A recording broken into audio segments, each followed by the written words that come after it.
বিসমিল্লাহির রহমানির রাহিম। আসসালামু আলাইকুম। সুপ্রিয় দর্শক, দেশ ও দেশের বাইরে থেকে এখন এই মুহূর্তে যারা আমাদের ভিডিওটি দেখছেন, আশা করি আপনারা সবাই অনেক অনেক ভালো আছেন। হ্যাঁ বন্ধুরা, আমিও আপনাদের দোয়া ও আল্লাহ পাকের অশেষ কৃপায় অনেক অনেক ভালো আছি।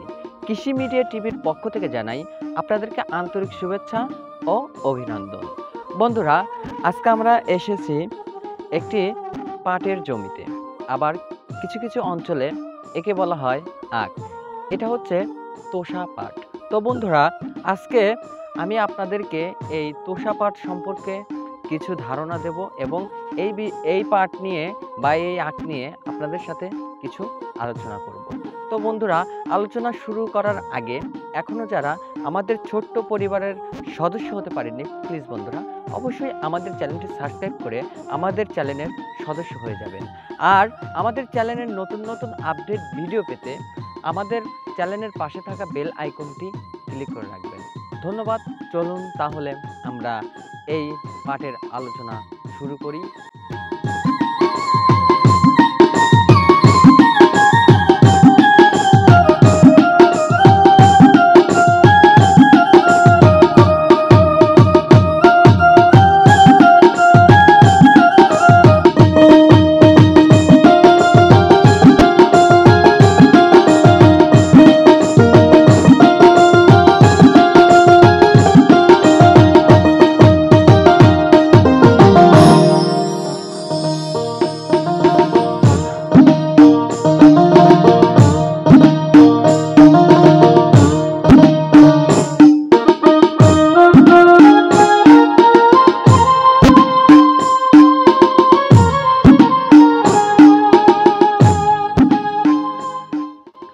সুপ্রিয় দর্শক, আমরা যে পাটটা দেখতে পারতেছি, আপনারা দেখতেই পাচ্ছেন আমার পিছন সাইডে একটি পাটের জমি বা আখের জমি।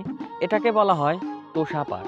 তো বন্ধুরা, এই তোষা পাট কীভাবে আপনারা জমিতে রোপণ করবেন আমি সেটা সর্বপ্রথম জানাচ্ছি। বন্ধুরা, সর্বপ্রথম আপনারা এমন একটা জমি বাছাই করবেন যে জমিতে এর আগে কোনো রকম তোষা পাট বা কোনো রকম আখ চাষ করা হয় নাই। আমরা একটা বিষয় কি জানতে চাই বা জানাতে চাই, সেটা হচ্ছে যে বন্ধুরা, একই জমিতে যদি বারবার একই রকম ফসল চাষ করা হয় তাহলে কিন্তু সে ফসলটা কখনো ভালো হয় না। তাই বন্ধুরা, আমি আপনাদেরকে নির্দিষ্ট করে একটা কথা বলতে চাচ্ছি, সেটা হচ্ছে যে একই জমিতে বারবার একই রকম ফসল চাষ করবেন না। কারণ হচ্ছে বন্ধুরা, আমি কিন্তু বলে গেছি যে একই জমিতে যে বারবার যদি একই রকম ফসল চাষ করা হয় তাহলে কিন্তু ভালো হবে না। তাই আমাদের উচিত হচ্ছে যে প্রতিবার একই রকম জমিতে আমরা একই রকম ফসল চাষ করব না। আমরা ঘুরিয়ে ফিরিয়ে চাষ আবাদ করলে দেখা যাবে সে জমির ফসলটা অনেক ভালো হবে এবং সে জমির মাটি উর্বরতা বৃদ্ধি পাবে এবং উর্বরতা কখনো নষ্ট হবে না।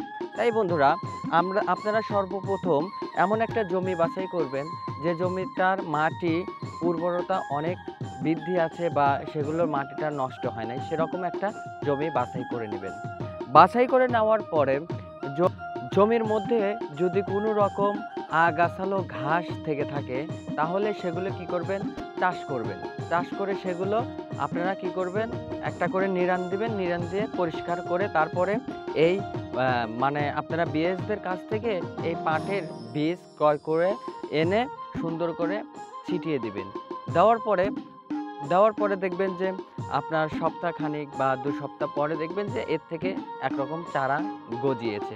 তো বন্ধুরা, আপনারা দেখতে পাচ্ছেন যে পিছন সাইডে যে আমার চারা পাট বা আখ যেটাই বলেন, সেটার বয়স এখন বর্তমান 2 মাস প্লাস হয়েছে। তবে দেখেন চেহারাটা কত সুন্দর, অনেক সুন্দর আছে। তো বন্ধুরা, আমি যেহেতু আপনাদেরকে পদ্ধতি জানাচ্ছি, সেহেতু আপনারা দেখবেন যে আপনারা এই চাষাবাদ করার ফলে দেখবেন যে পাটে কোনো রকম যদি মনে করেন যে পোকামাকড় ধরে থাকে বা পাতা আপনার সাদা হয়ে যাচ্ছে বা আপনার ওই হলুদ হয়ে যাচ্ছে, এরকম যদি কোনো প্রভাব যদি আপনার জমির উপর পড়ে তাহলে সেহেতু আপনারা কি করবেন, আপনারা সোজা বিএসদের সাথে এই বিষয়টা নিয়ে আলোচনা করতে পারেন। আলোচনা করলে দেখা যাবে যে তারা আপনাদেরকে সুন্দর একটা মানে ধারণা দিবে যে আপনারা এই জিনিসটা প্রয়োগ করলে তাহলে জমির আপনার আঁখটা অনেক সুন্দর হয়ে উঠবে। যে পোকামাকড়ে আক্রান্ত ছিল সেটা আপনার মনে করেন যে ঠিক হয়ে যাবে। তো বন্ধুরা, এভাবে যদি আপনারা চাষবাস করেন তাহলে অবশ্যই আশা করি এখান থেকে ভালো একটা মানে ফল পাবেন। কারণ এই পাট বা আখ এটা কিন্তু আমরা নানান কাজে ব্যবহার করে থাকি। যেমন দেখেন বন্ধুরা, এটা থেকে আমরা ২ টা জিনিস পেয়ে থাকি। একটা হচ্ছে পাটের আখ, এটাকে বলা হয় আখ। আরেকটা কিন্তু পাওয়া যায় শোলা। ঠিক আছে বন্ধুরা? এই শোলা কিন্তু আমরা নানান কাজে ব্যবহার করে থাকি। যেমন আমাদের ঘর দরজা দিতে, ঘরের বেড়ার জন্য ব্যবহার করে থাকি শোলা। তারপরে আমরা যদি কোনো কিছু বানুন দেই বা বাঁধি, বাঁধার জন্য আমাদের কি প্রয়োজন হয়? রশি প্রয়োজন হয়। আর এই রশি কিন্তু সাধারণত এই পাটের থেকেই আসে। আমরা কিন্তু এটা জানি। এই রশি কিন্তু সাধারণত পাটের থেকেই আসে। তো বন্ধুরা, এইগুলো কিন্তু আমাদের বাংলাদেশে অ্যাবল মানে ফলন করা হচ্ছে। তো এগুলো আমরা কোথায় যায়?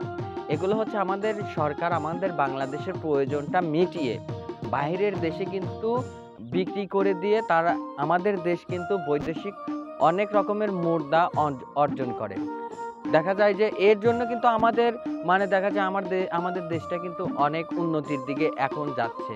তো বন্ধুরা, সেটাই কথা যে এখান থেকে কিন্তু আমরা যদি ভালোভাবে ফলন করতে পারি তাহলে কিন্তু এখান থেকে ভালো একটা আয় আমরা পেতে পারি। এটা কিন্তু সম্ভব। এটা অবশ্যই সম্ভব। আর বন্ধুরা, এখন আমি এই যে জমিটাতে দাঁড়িয়ে আছি সেটার কিছু কথা বলবো। সেটা হচ্ছে দেখেন বন্ধুরা, এই জমির ফসলটা অনেক সুন্দর হয়েছে। এর মাটিটাও অনেক ভালো আছে। আমি এর আগেও এখানে আসছিলাম। আসার পরে আমি কিন্তু এই জমিতে এরকম পাট বা আখ দেখি নাই। এই জমিটাতে বোনা ছিল হচ্ছে এক প্রকার হচ্ছে আপনার ওই শাক, যেমন পুঁই শাক, বেগুনের গাছ ইত্যাদি জিনিস কিন্তু রোপণ করা ছিল। কিন্তু এবছর আবার এসে দেখতেছি এই জমিতে কি হয়েছে? এই জমিতে কিন্তু আমরা পাট পেয়েছি।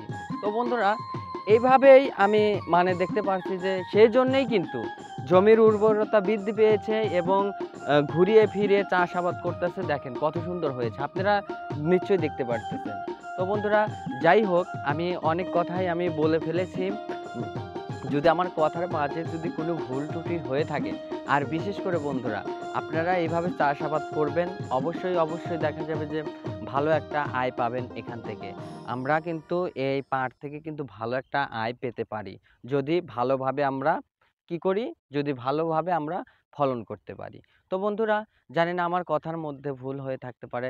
অবশ্যই আমাকে ক্ষমা দৃষ্টিতে দেখবেন ছোট ভাই হিসেবে। তো বন্ধুরা, আজকে এ পর্যন্তই। সবাই ভালো থাকবেন, সুস্থ থাকবেন। আল্লাহ হাফেজ।